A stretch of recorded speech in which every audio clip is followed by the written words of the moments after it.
Alright, Ahsoka, let's f***ing go! Hello, interwebs, and welcome to my review of the latest episode of Star Wars Ahsoka, this time part 4.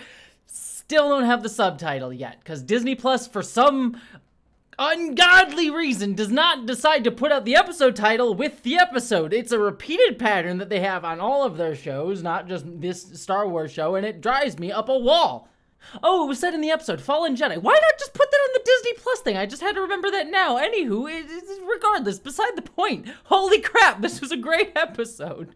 Yes, my nonsense aside, staying spoiler-free for the first few minutes, but we will get into spoilers, because hot damn are there some great spoilers here, but this was by far, I think, the strongest episode of Star Wars Ahsoka, and gave me kind of all the things that I would hope this episode would do. And while I have a couple tiny nitpicks here and there, overall I was very pumped and very enthralled by everything going on here, particularly around, as the title of the episode suggests, our three fallen Jedi, Malak, Shin, and Baylan. I really thought that they got a great highlight throughout this episode, and I loved everything, especially with Baylan. Like, his scenes in this were, oh, I was loving every tiny little morsel that he was giving, and Ray Stevenson just killing it. He's just knocking it out of the park. Like, man, he is the MVP of this show for me, which again, it just goes to the tragic loss of him as a human being beyond this show, which would have been tragic either way, but it just being his final work, I'm very glad that he gets to really take center stage with this. That also being said, the other thing that I really enjoyed this episode was Ahsoka and Rosario Dawson's portrayal of Ahsoka. There's been a lot of commentary about Rosario Dawson's portrayal of Ahsoka, even beyond, some of my hesitations about Rosario Dawson as an actress, especially given, some of the things relating to, transgender people in her life that I've talked about in videos on my main channel that I'll just sort of leave aside for this. But in terms of her portrayal of Ahsoka, she has played the character much more stoic than the character appeared even in Rebels, but especially in Clone Wars. And I have generally been able to buy that portrayal and Rosario Dawson's interpretation of the character, but it has felt very distant from how Ahsoka has appeared in other animated projects. And here was the first time that I really felt a strong connection between that characterization of Ahsoka in the animated shows and the Ahsoka as Rosario has played her throughout the entirety of her appearances so far, mainly in this show and The Mandalorian, as well as Boba Fett. And the reason I think here is that we get to actually see a few moments of Ahsoka having strong relationships that are building back up. Most of the other stuff that we have seen her in this, franchise so far in live action has been her on her own, sort of isolated, away from people that she really knows, or at the very least people that she's had a strong prior relationship to, as we got to see her a little bit with Luke Skywalker. We didn't really get a sense that she had a strong relationship with him in Boba Fett, or Mandalorian 2.5, as, some people call it. But here, now that we're starting to see her have a growing, budding relationship with Sabine, and Rosario having, actual chances to show her, for lack of a better word, humanity through those relationships, now I'm actually getting to see those strong moments. And I think that, and this is where I'll start to get into spoilers with the episode, coming out in, the moments where, after she and Sabine fight off the droids that come and attack the ship, and Hu Yang sort of say, stay together, you get that little smile from Ahsoka, and that, gave me everything. That little hint of just joy and actually her reveling in her relationship with Sabine, as pointed out by Hu Yang, was really wonderful. And I loved that stressing of them actually having a strong bond together, and that they are stronger together, especially as they sort of immediately deny it later in the episode, as they sort of encounter Shin and Malak and then eventually Baylan, and they sort of don't really stick together and ultimately split up. It's a very simple setup that we have here of hey, they're stronger together, they work together very well, they take care of each other, that we saw in last episode, and then this complication of, Sabine being overly worried about her relationship with Ezra and wanting Ezra more than she wishes to stop Thrawn, which is kind of a difference from what, Ahsoka has, because she doesn't have that strong relationship with really anybody, and especially with Ezra. She knew Ezra, but she wasn't particularly close to him in Rebels, and so she is more willing to stop Thrawn than save Ezra, and that ultimately is kind of the crux of of their, not necessarily falling out, but the choices that they make in this episode. And so I thought, like, adding that humanity and building up that relationship and getting Ahsoka to have those small moments here were so effective in creating that moment for Sabine later on in the episode where she chose to ultimately give the map to Baylan. Like, all of that just was very effectively done throughout all of this. I also have to say, all of the action sequences in this episode were really, really well done. Like, I was very, very impressed. The stuff with Ahsoka and Malak, I thought was a really fun sort of bit and beat with them, especially the final moment where he's like doing the spinny thing. I was like, I just wanted you to put your hand above your head and just fly off. Every time the like Inquisitor's stuff use that spinny blade, I just want them to fly like a helicopter.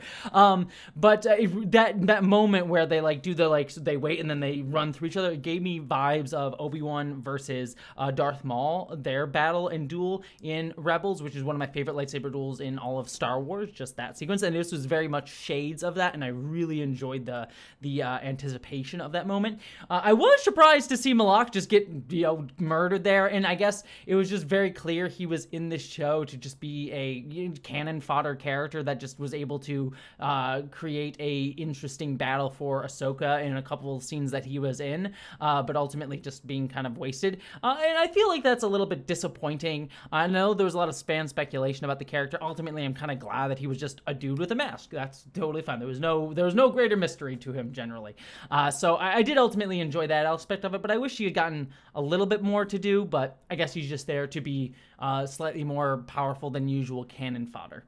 And I also really enjoyed the Sabine-Shin dynamic that gets created in this episode, or at least built upon, that they now have this sort of like rivalry between them, based off of, you know, Sabine having been beaten by her earlier, and now Sabine kind of getting the upper hand on her in this battle. And all of their sequences are really great. Like, I love the bit where Sabine tried to use the Force on Shin, but ultimately not working, but then Sabine having something else up her, you know, sleeve, for lack of a better word, just shooting the missile at her, I thought was a very clever, like, sort of use of, like, oh, she may not be a Jedi and can use the Force in the same way that, you know, the Shin can, but she still has the ability to subvert expectations because of who she is as a Mandalorian. And I really like that using Sabine's identity in a really cool subversive way was very smart and great at showing like the themes that her character has been exploring throughout this series far, and especially last episode where Ahsoka says, I need her to be herself. And that was a strong way to visually showcase Sabine being herself instead of having the show tell us that. I thought that was excellent. But all of this leads up to, I think, the highlight of the episode for me, outside of that ending, which we will get to, hot damn, which is Baylan and Ahsoka's duel. I wish we got a little bit more hints at who Baylan was in this sequence, because he clearly had some awareness of Anakin. He was obviously in the Jedi Order at some point, but obviously he was not like a strong connection to Anakin, or at least so it seems as Ahsoka implies. So we get a little bit of hints of him there, and, you know, hopefully ultimately we'll learn a little bit more about his backstory as the series goes on. But I did like learning a lot about his ideology, that he is not like full like, yes, I am a fascist Sith man, but he has this sort of like greater good mentality, very like lawful evil sort of vibe to this guy. And he is he just, the way Ray Stevenson portrays him is you buy like this chill confidence in his ideology, that he just sort of like views Ahsoka as this corrupting force of just you constantly just, you know, are pushing back against the ability to build things up in a stable way.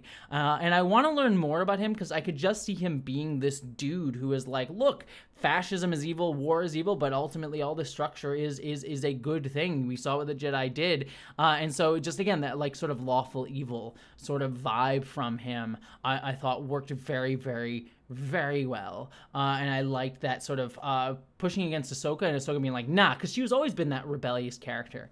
And Sabine matching that, but him ultimately able to convince her that, look, Ezra is someone that you love and you care about. So that really worked all for me. The other stuff, and this gets into, I guess, some of my nitpicks, which is, it's minor stuff, but the stuff with Hera is all kind of perfunctory, where it's like, yes, we kind of figured she was going to rebel against the New Republic. She was going to go off and do her own thing. It was nice to see Carson, a little tie-in to Mandalorian there. I was like, where's Zeb, though? We've seen Carson hang out with Zeb. Are we going to get some Zeb in this series? Especially since this being a Rebels follow-up. I would hope we get to see Zeb at some point. I was kind of hoping he'd be here. But it was those nice beats, and it kind of fits with, like, the ongoing sort of backstory of the New Republic that's been built up in Mandalorian and this show, about it being a very failed bureaucratic state in a lot of senses, which, you know, it has to be in order to sort of justify where the sequel trilogy goes. You know, I have issues with you know, that as just a general story that I'm going to be talking about in a larger video essay that I'm doing on my main channel in, you know, a little while. I've been working on a Star Wars video. So, like, you know, the idea of, like, this failing infrastructure sort of thing is an interesting one that ties into some larger thematics with Star Wars. But that all being said, my larger, like, video essay self aside, that I'll get to, again, you'll see it in a larger video essay in a month or two, those larger thoughts that connect to other things. Here, that has to be the case. It's the only way it makes sense justifying the sequels and where the sequels eventually go with the First Order. So I do like that portrayal here, and it fits very well. It reminds me very much of the Heir to the Empire books, where you also see, like, you know, Luke and Han and Leia sort of being like, oh, this New Republic bureaucracy is annoying the crap out of me, so we need to go and do what we need to do in order to fight Thrawn. So it's a very similar vibe that Hera is giving to those characters in the book version. Speaking of Heir to the Empire, Ahsoka does name drop Heir to the Empire here, which was like, she said the thing from the book. So all of that was really, really fun. I also really liked seeing the hyperspace, you know, why am I blanking on the word? The thing that they built to do the jump. For some reason, I'm blanking on the word for it. Just shooting through Hera and all of her X-wing pilots. I thought that was very clever. Oh, I forgot to mention what my nitpick was. Why is Jason there? That was my nitpick. I meant to mention that. Like, I get it's probably just to keep him involved in the show, but I'm like, Hera, you know you're going into battle, and I get that you probably want to, like, teach Jason, but, like, what a weird choice to have your kid there. It just feels like he's there just to be there, rather than there being any justification for Hera bringing Jason on this moment. He just seems very superfluous just to have him as a character. It's like, oh, look, it's their kid that she had with Kaden. He's here too. Rather than, like, I wish we just had some scenes with her being like, oh, you can come with me because I want to teach you, or, you know, him, like, sneaking, just some sort of justification for him being there. You could do it in several different ways, but there's none, and so it just feels weird that her kid's there without any real reason. That was my one minor nitpick. All of this brings me to the ending of the episode. One, it was just cool to see Sabine on the ship and make this choice. Like, it fits for Sabine's character that she would choose to go with Ezra over, like, you know, stopping Thrawn. And I'll be curious to see what that means for her character going into the next few episodes. Like, it's just a very interesting setup for her that I think complicates things in a really interesting way. But the biggest thing is, hot damn, that ending that Ahsoka is in the world between worlds. If you're a Rebels fan, obviously you know what that is. It's very cool to see that in live action. I am curious to see how people who have never seen Rebels take to seeing the world between worlds and being like, what's happening? What's going on? I'm very curious to see how they'll explain what it is in the next episode, because they have to do some level of, like, explaining it to non-Rebels fans. For me, it was just cool to see, and I love the transition into it from, like, over the cliff face and then the water and then, like, Ahsoka lying on the ground. I thought that was really wonderful. So when she stood up and I realized where we were, I was like, oh God, that's so cool. Like, that was one of the, I think, coolest visual moments I've seen in a Star Wars project, period. But all this leads until the last moment. We knew he was going to have something to do with the series because there were, like, hints of him in the marketing of this, but seeing Hayden Christensen back as, like, full Anakin in a ongoing present storyline. We've seen him back in Obi-Wan in the flashback sequences, which was nice, and it was cute, and he obviously played Darth Vader in some of the moments in that show as well. But you know, it was never, like, feeling like he was, like, a presence on screen in a very you know, I don't want to say meaningful way, but like in a very driving way that centered Hayden Christensen being back. But just seeing him there, like, I know it's nostalgia moments, but I'm like, oh, Hayden. And it was just so cool to see him here. And as soon as I heard Snips, I was like, oh my God, I am so pumped. I was so pumped. I was a little annoyed that they have the de-aging stuff on him. I'm like, can we stop the de-aging? Can we I dislike it. It always, like, the best you can hope for with the de-aging technology is no one likes it. It's always just, maybe some people don't notice it, but I feel like most people notice it. And it creates this uncanny valley thing that, like, it just really bothers me. And while in some ways I disagree with it, but in some ways I can see an argument for, like, if you don't have the actor and you want to have the character there, like, use the de-aging technology, use the, like, weird CGI stuff. Like, it's one that I disagree with. Like, cast a new actor to play the part instead of, like, you know, recasting, you know, what's his face, Moff Tarkin in Rogue One, for example. Like, I would much rather you just cast a new actor in the part, and it goes to, like, the AI stuff that, you know, the SAG-AFTRA is fighting against going on right now, like people's likenesses after their death.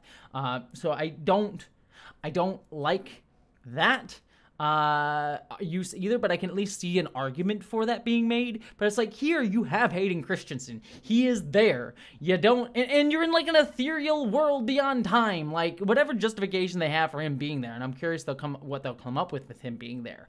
But, like, you don't need to de-age his face. Just show Hayden Christensen. We buy it. I get it. He's there. He's gotten older. He's an actor. He's a human being that exists on a temporal spectrum like we all do. So, like, he's gonna be older, and I'd rather that than, like, this weird uncanny valley thing that you give to his face. Anyways, that rant aside, I am very excited to see him back, because I just, again, it's a bit nostalgia-y, but it's cool to see him back, and it's honestly going to be really fun to see Hayden Christensen actually get to play alongside the character of Ahsoka, because while we've seen a ton of them together in animated form, we have never gotten to see them in live action, so just getting to see those two interact in a live action format will just be like, very excited for it. So yeah, just a very, very exciting ending. I was expecting to see, like, a Thrawn, cameo maybe at the end of the episode, but this was better. This was even better for me. So really excited to see where this is going to go next episode. Those are all my thoughts, though, on part 4 of this episode of Ahsoka. What did you think about it? I'd love to hear your thoughts down below. But beyond all of that, I hope you all, my friends, live long and prosper.